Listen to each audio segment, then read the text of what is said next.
Hello friends, students, कैसे हैं आप सब। मुझे पूरा विश्वास है कि आप सब बहुत अच्छे होंगे। जैसा मैंने आपसे बात की थी कि प्राचीन भारतीय इतिहास की सीरीज़ की जो हम शुरुआत करेंगे, उसमें सबसे पहला चैप्टर, सबसे पहले शुरुआत sources of ancient Indian history से करेंगे। प्राचीन भारतीय इतिहास के स्रोतों से हम बात करना शुरू करेंगे। चलिए आज हम सबसे पहले इन्हीं प्राचीन भारतीय इतिहास के अध्ययन के स्रोतों पर बात करते हैं। प्राचीन भारत के अध्ययन के स्रोतों को इतिहासकारों ने, विद्वानों ने 3 भागों में बांटा है, जिनमें नंबर 1 पर है लिटरेरी सोर्सेस, साहित्यिक स्रोत जिन्हें हम कहते हैं। दूसरे नंबर पर आर्कियोलॉजिकल सोर्सेस, पुरातात्विक स्रोत। और तीसरे नंबर पर फॉरेन अकाउंट्स आते हैं, विदेशी यात्रियों के विवरण। पहले हम शार्ट में इन तीनों पर बात कर लेते हैं, फिर इन तीनों की एक एक डिटेल्स पर इन पर बात करते हैं। साहित्यिक स्रोत की हम अगर सबसे पहले बात करें तो साहित्यिक स्रोत को 2 तरह से हम बांट सकते हैं। एक रिलीजियस लिटरेचर, प्राचीन धार्मिक साहित्य, और दूसरा नॉन रिलीजियस लिटरेचर, जिन्हें हम लौकिक साहित्य भी कहते हैं। आर्कियोलॉजिकल सोर्सेज में बात करें तो इसको भी हम 3 भागों में बांट सकते हैं। सबसे पहले इंस्क्रिप्शन आते हैं, जिन्हें अभिलेख कहते हैं। इनमें शिलालेख, रॉक एडिक्ट्स हैं, पिलर एडिक्ट्स, स्तंभलेख, केव एडिक्ट्स, गुहा लेख आते हैं।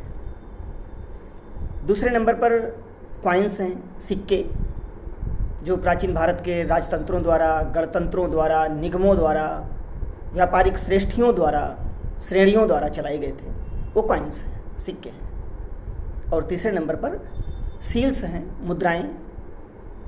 ये मुद्राएं भी राजतंत्रों द्वारा, राजाओं द्वारा, व्यापारिक निगमों द्वारा, श्रेणी संगठनों द्वारा चलाए गए थे। जो इशू किए गए थे ये सील्स, इन पर ये अपने लिए एक सोर्सेस के तरीके से हैं, और आर्कियोलॉजिकल सोर्सेज में इनकी गिनती होती है।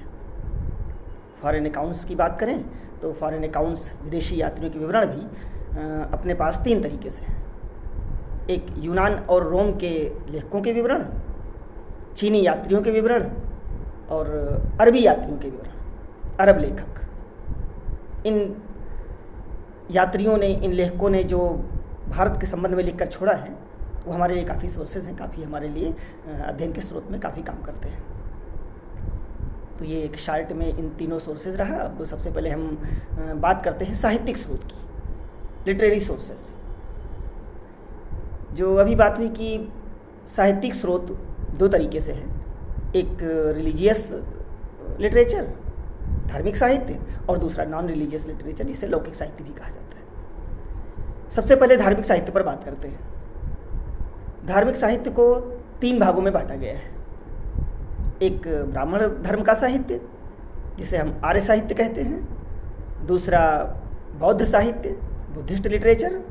तीसरा जैन साहित्य, जैन लिटरेचर। और नॉन रिलीजियस लिटरेचर, जिसे लौकिक साहित्य कहा जाता है, उसमें ऑटोबायोग्राफी हैं, बायोग्राफी हैं, कुछ हिस्ट्री से रिलेटेड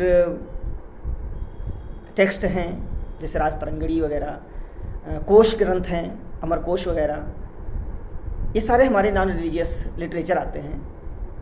कौटिल्य का अर्थशास्त्र, बाणभट्ट का हर्षचरित, ये सब हमारे नॉन रिलीजियस लिटरेचर लौकिक साहित्य में आते हैं। हम इन पर भी अभी डिटेल में बात करेंगे। तो सबसे पहले हम धार्मिक साहित्य पर आते हैं।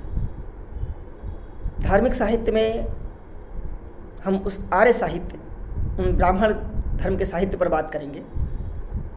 उसके बाद बौद्ध और जैन साहित्य पर बात करेंगे।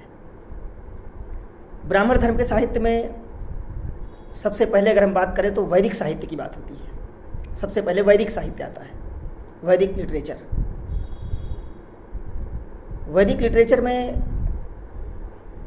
कुछ टेक्स्ट हैं जो स्पेशल वैदिक लिटरेचर कहे जाते हैं, वैदिक साहित्य कहे जाते हैं। और यहाँ पर बड़े ध्यान से आप सुनिएगा। ब्राह्मण धर्म के साहित्य में जितना साहित्य है, अब शार्ट में उसका नाम पहले एक बार आप समझ लीजिए। वेद, ब्राह्मण ग्रंथ, आरण्यक, उपनिषद, सूत्र साहित्य, स्मृतियाँ, वेदांग, पुराण, महाकाव्य, एपिक्स, रामायण महाभारत, ये सब हमारे ब्राह्मण धर्म साहित्य हैं। इन्हें आर्य साहित्य भी, वेदों को तो आर्य साहित्य भी कहा जाता है। इन ब्राह्मण धर्म के पूरे साहित्य में कुछ हैं जिन्हें वैदिक साहित्य कहा जाता है। ये सिविल सर्विसेज कंपटीशन में कई बार पूछा गया कि वैदिक साहित्य किसे कहते हैं। तो आप ध्यान से सुनिएगा कि वैदिक, इसमें से वैदिक साहित्य कितना है। सबसे पहले वैदिक साहित्य 4 प्रकार का है। सबसे पहले वेद, दूसरे नंबर पर ब्राह्मण ग्रंथ, ब्राह्मण टेक्स्ट। यहाँ पर आप कंफ्यूज ना होइएगा, ब्राह्मण ग्रंथ का मतलब ब्राह्मण वर्ण या ब्राह्मण वर्ग से नहीं है। ये टेक्स्ट का नाम है ब्राह्मण ग्रंथ। दूसरे नंबर पर आरण्यक। अरण्य मीन्स होता है जंगल। जो ग्रंथ ऋषि मुनियों द्वारा जंगलों में बैठ करके, गुफाओं में बैठ कर लिखे गए। यह कहा जाता है कि जो ग्रंथ ऋषि मुनियों के लिए लिखे गए उन्हें आरण्यक कहा जाता है। और चौथे नंबर पर है उपनिषद। ये दर्शन हैं, दार्शनिक ग्रंथ हैं। इनको हम वेदांत भी कहते हैं। उपनिषदों को वेदांत भी कहा जाता है। और इसके शाब्दिक अर्थ से आप पकड़ सकते हैं वेदांत, वेदों का अंत, यानी वैदिक साहित्य का अंतिम ग्रंथ है ये। तो आप आसानी से समझ गए होंगे कि वैदिक साहित्य में वेद, ब्राह्मण ग्रंथ, आरण्यक और उपनिषद ही आते हैं। इसके बाद का जितना सूत्र साहित्य, स्मृतियाँ, पुराण, महाकाव्य, वेदांग, ये सब हैं, ये ब्राह्मण धर्म के साहित्य हैं। लेकिन इतिहासकारों ने इनको वैदिक साहित्य की संज्ञा नहीं दी है। अब हम वैदिक साहित्य में सबसे पहले बात करेंगे तो वेद की बात करते हैं। वेद 4 हैं। ऋग्वेद, यजुर्वेद, सामवेद, अथर्ववेद। वेद भारत के प्राचीनतम ग्रंथ हैं, जिसमें ऋग्वेद प्राचीनतम है। और ये माना जाता है कि विश्व के प्राचीनतम साहित्य में पारसियों का जेदे अवेस्ता सबसे पहले है। उसके बाद ऋग्वेद का ही स्थान आता है, क्योंकि इतिहासकारों की मान्यता है कि ऋग्वेद में कुछ ऋचाएँ जेदे अवेस्ता से कुछ शब्द लिए गए हैं। तो इससे ये अंदाज़ा लगता है कि जेदे अवेस्ता ऋग्वेद से पहले लिखा गया होगा। वेद में सबसे पहले हम ऋग्वेद की बात करेंगे। वेदों को तो अपौरुषेय माना गया है, ईश्वरीय माना गया है कि ईश्वर प्रदत्त साहित्य है। लेकिन इतिहासकारों, विद्वानों की मान्यता है कि इन वेदों में जिन ऋषियों के नाम हैं, इन मंत्रों में जिन ऋषियों के नाम हैं, वो ऋषि ही इन वेदों के रचयिता हैं, वेदों के प्रणेता हैं। लेकिन जो इतिहासकार या जो समूह इनको ईश्वरीय मानता है, अपौरुषेय मानता है, उसकी मान्यता है कि ये जो ऋषियों के नाम मंत्रों में दिए गए हैं, ये उनके अभिकर्ता हैं, एक तरीके से उनको आगे संग्रह करता है। बाकी वेद ईश्वरीय प्रदत्त साहित्य है। लेकिन हम इतिहासकारों, विद्वानों की बात माने तो जिन मंत्रों में जिन ऋषियों का नाम है वही इनके प्रणेता है, वही इनके रचयिता है। वेदों को श्रुति भी कहा जाता है। गुरु शिष्य परंपरा में, पिता पुत्र परंपरा में पीढ़ी दर पीढ़ी सुन करके, श्रवण द्वारा जो चीज़ें पीढ़ी दर पीढ़ी चली आई, बाद में इनको संग्रहित किया गया। इसलिए श्रवण द्वारा पीढ़ी दर पीढ़ी चले आने की वजह से वेदों को श्रुति भी कहा जाता है, श्रुति साहित्य भी कहा जाता है। वेदों को त्रयी भी कहा जाता है। ऋग, यजुष, साम, प्रारंभ के तीनों वेदों को मिला करके, या वेदों में ऋग, यजुष, साम, इन तीनों की व्याख्या मिलती है। इन तीनों के ये तीनों का रूप मिलता है, इसलिए इनको वेदों को त्रयी भी कहा जाता है। अब सबसे पहले हम ऋग्वेद पर बात करते हैं। ऋग्वेद, इसका शाब्दिक अर्थ है, ऋग मीन्स होता है ऋचाएँ, ऋचा, मंत्र या श्लोक, और वेद मीन्स होता है ज्ञान। अर्थात ऐसा ज्ञान जो ऋचाओं में बद्ध हो, जो मंत्रबद्ध हो, ऋचाओं में बद्ध हो, ऐसा ज्ञान ऋग्वेद है। इतिहासकारों की मान्यता है कि जब आर्य पश्चिमोत्तर भारत से चलकर पश्चिमोत्तर भारत के क्षेत्र में आए तो यहाँ आने के पहले ही इन्होंने कुछ ऋचाओं की रचना कर ली होगी, और जब भारत में आए तो यहाँ भी वो निरंतर धीरे धीरे कुछ ना कुछ ऋचाओं की रचना करते रहे। जब यहाँ भारत में आने के बाद पश्चिमोत्तर भारत में इनकी मुलाकात अनार्यों से हुई। अनार्य का अर्थ सिंधु घाटी सभ्यता के लोगों से, इंडस वैली के लोगों से लगाया जाता है। जब इनकी मुलाकात इन अनार्यों से हुई तो निश्चित है कि अनार्यों का सामाजिक जनजीवन, उनका धार्मिक जनजीवन, उनकी परंपराएं, उनकी मान्यताएं इनसे काफ़ी अलग रही होंगी। तो कहा जाता है कि विद्वानों का मानना है कि इन आर्यों को ये भय लगा होगा कि कहीं ऐसा ना हो कि हमारी ऋचाएं, हमारी सामाजिक मान्यताएं, हमारी परंपराएं इन अनार्यों के संपर्क में आकर के विकृत ना हो जाए। तब इन्होंने अपनी ऋचाओं को एक जगह पर संकलित किया और उनको फिर संहिता का नाम दिया। और जब ऋग को, ऋचाओं को एक जगह पर संकलित कर लिया तब उसको ऋग्वेद संहिता कहा गया। संहिता मीन्स होता है संग्रह या इकट्ठा करना, तो ऋग्वेद संहिता शब्द नाम आया था। अब ऋग्वेद में आप देखें कि ऋग मीन्स होता है ऋचाएं। बात हुई कि ऋग मीन्स ऋचा होता है। उसके बाद ऋग को जब छंदबद्ध किया गया, उनको जब लय में, रिदम में बांधा गया, उसको साम कहा गया। साम और ऋग और साम मिल करके सूक्त कहे गए। सूक्त का मतलब होता है सुंदर उक्ति, सुभाषित शब्द, यानी ऋग और साम मिल करके सूक्त कहे गए। और मंत्र ऋग कहे जाते थे, गेय मंत्र साम कहे जाते थे, और ऋग और साम मिलकर के सूक्त कहे गए। ऋग्वेद 10 मंडलों में बटा हुआ है, 10 मंडलों में विभक्त है। मंडल का अर्थ यहाँ पर अध्याय से है, चैप्टर। सभी ग्रंथों के अध्यायों के अपने अलग अलग नाम हैं। जैसे रामायण के अध्याय को कांड कहते हैं, महाभारत के अध्याय को पर्व कहते हैं, बाणभट्ट के हर्षचरित के अध्याय को उच्छ्वास कहा जाता है। ये सिविल सर्विसेज में कई बार ये क्वेश्चन पूछा गया है।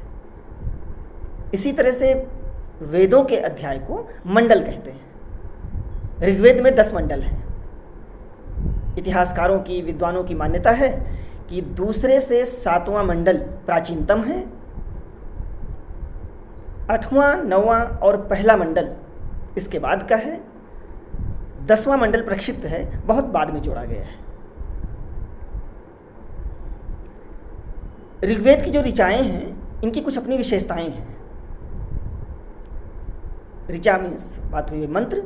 इन मंत्रों में एक तो उस ऋषि का नाम या उसका गोत्र लिखा होता है जिसने इस मंत्र की रचना की होती, इस ऋचा की रचना की होती है, और दूसरे उस देवता का नाम लिखा होता है जिसके लिए, जिसकी उपासना में ये मंत्र, ये ऋचा लिखे गए हैं। तो जो इतिहासकार मानते हैं कि सूक्तों के रचयिता, ऋग्वेद के रचयिता ऋषि हैं, तो जिस मंत्र में जिस ऋषि का नाम लिखा हुआ है तो ये मान्यता है कि उस मंत्र का रचयिता वही ऋषि है। और ऋग्वेद के एक एक मंडल एक एक ऋषि के नाम पर है। इसलिए मान्यता है कि एक एक मंडल की रचना एक एक ऋषि ने, अलग अलग ऋषि ने की होगी। ध्यान रखना, ये कंपटीशन में खूब पूछा जाता है कि ऋग्वेद के किस मंडल की रचना किस ऋषि ने की। आप बड़े ध्यान से सुनिएगा। जैसे मैंने बताया कि दूसरे मंडल से 7वें मंडल तक प्राचीनतम है, तो हम देखते हैं कि किस मंडल की रचना किस ऋषि ने की।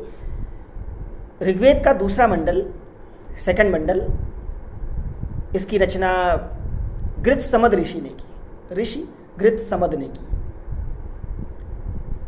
तीसरे मंडल की रचना ऋषि विश्वामित्र ने की। और ध्यान दीजिएगा कि भगवान सविता, भगवान सूर्य की उपासना में जो गायत्री मंत्र है, ओम भूर्भुवः स्वः, वो इसी ऋग्वेद के तीसरे मंडल से लिया गया है और उसके रचयिता ऋषि विश्वामित्र को माना गया है। ये भी कंपटीशन में कई बार पूछा गया कि गायत्री मंत्र की रचना किसने की, तो निश्चित है कि ऋग्वेद के तीसरे मंडल से लिया गया है। तीसरा मंडल ऋषि विश्वामित्र द्वारा रचा गया है, तो इसका मतलब गायत्री मंत्र की रचना ऋषि विश्वामित्र ने की। ऋग्वेद के चौथे मंडल के रचनाकार ऋषि वामदेव को माना जाता है। पांचवें मंडल के रचनाकार ऋषि अत्रि को माना जाता है।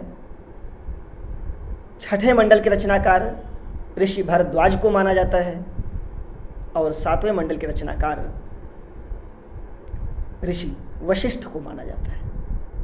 इस तरह दूसरे से सातवें मंडल के रचनाकार इन ऋषियों को माना जाता है।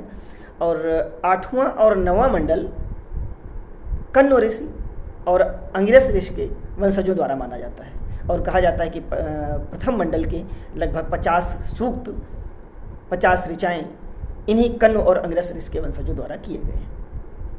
जैसे बात हुई कि ऋग्वेद का 10वां मंडल प्रक्षिप्त है, बहुत बाद में जोड़ा गया माना जाता है। और ध्यान रखिएगा, ऋग्वेद के इसी 10वें मंडल में पुरुष सूक्त है, जिसमें सबसे पहले चारों वर्णों का सबसे पहला उद्धरण, ये कंपटीशन में ये भी आप देखे होंगे खूब पूछा जाता है कि चारों वर्णों का सबसे पहला उल्लेख कहाँ मिलता है। तो चारों वर्णों मीन्स ब्राह्मण, क्षत्रिय, वैश्य, शूद्र, इन चारों वर्णों का सबसे पहला उल्लेख ऋग्वेद के 10वें मंडल के पुरुष सूक्त में मिलता है और मान्यता है कि 10वां मंडल बहुत बाद में जोड़ दिया गया है। तो इस तरह से ऋग्वेद के ये 10 अध्याय 10 मंडल सूक्तों में बटे हुए हैं और पूरे ऋग्वेद के 10 मंडलों में इतिहासकारों का मानना है कि 1017 सूक्त हैं, 1017। इन सूक्तों में 11 सूक्त परिशिष्ट के माने जाते हैं, जिनको खिल्य कहा जाता है। कुछ इतिहासकार मानते हैं कि 11 सूक्त बहुत बाद में जोड़ दिए गए हैं, परिशिष्ट हैं, इसलिए सूक्त की कुल गणना में नहीं आएंगे, तो 1017 सूक्त हो जाते हैं। कुछ इतिहासकार मानते हैं कि ये 11 खिल्य सूक्त भी ऋग्वेद के 7 के ही रचित हैं, ये भी सूक्त की गणना में आएंगे। तो वो इतिहासकार ऋग्वेद के कुल 1028 सूक्त मानते हैं। ध्यान से सुनिएगा, 1017, 11 खिल्य सूत्र जो परिशिष्ट हैं बाद में जोड़े गए, उनको अगर मिला दिया जाए तो 1028। इस तरीके से ऋग्वेद में कुल 1028 सूक्त हैं। 10 मंडल में पूरा ऋग्वेद विभक्त है। कंपटीशन में अगर आपको पूछा जाता है कि ऋग्वेद में कुल कितने सूक्त हैं, अगर 1017, 1028 दोनों दिया गया है तो निश्चित है कि आप 1028 को 1028 को टिक करेंगे, क्योंकि कुल पूछ रहा है। और जहाँ तक क्वेश्चन जब भी आता है तो 1017 या 1028 में से कोई एक दिया जाता है। तो इस तरह से हमने ऋग्वेद की बात की कि ऋग्वेद किन किन मंडलों की रचना किन ऋषियों ने की, कुल कितनी ऋचाएँ हैं, कितने ऋचाएँ किसे कहते हैं, त्रयी किसे कहते हैं, सूक्त किसे कहते हैं, इन सब की बातें की। और इस तरह से ऋग्वेद भारत का प्राचीनतम साहित्य हमारे सामने अध्ययन के स्रोतों के रूप में बहुत अच्छे तरीके से आता है। तो पहले अभी हम साहित्य पर बात करेंगे, साहित्य की व्याख्या करेंगे। इनमें फैक्ट जो निकलेंगे आप अपने कंपटीशन के लिए बहुत अच्छे से नोट कर सकते हैं। और डिस्क्रिप्टिव में जो हम बात कर रहे हैं ये आपके ग्रेजुएशन, पोस्ट ग्रेजुएशन के एकेडमिक एग्ज़ाम में बहुत अच्छे से काम करेंगे। तो पहले अभी हम साहित्य पर बात करेंगे, एक एक साहित्य पर बात करेंगे। उसके बाद ये साहित्य हमारे अध्ययन के स्रोत में कैसे महत्व रखते हैं, इन पर हम बात करेंगे। तो स्टूडेंट्स, फ्रेंड्स, आज हम सिर्फ ऋग्वेद तक अपना ये वीडियो ब्रेक करते हैं। इसके बाद नेक्स्ट वीडियो में हम यजुर्वेद, सामवेद, अथर्ववेद, ब्राह्मण ग्रंथ, आरण्यक, उपनिषद में बात करते हुए पूरे वैदिक साहित्य को लेंगे। उसके बाद फिर अन्य ब्राह्मण साहित्य और बौद्ध जैन साहित्य पर बात करेंगे। अगर वीडियो सुनने के बाद अगर आपको कुछ डाउट है, इसमें कोई डाउट आपको लगता है तो आप कमेंट बॉक्स में अपने डाउट लिखें, हम आपके डाउट क्लियर ज़रूर करेंगे। तो चलिए, इस तरह से हम आज ऋग्वेद पर बात करके अपनी बातों को विराम देते हैं और कल हम आपको आगे के साहित्य पर बात करते हुए मिलते हैं। चलिए, ओके, बाय, सी यू।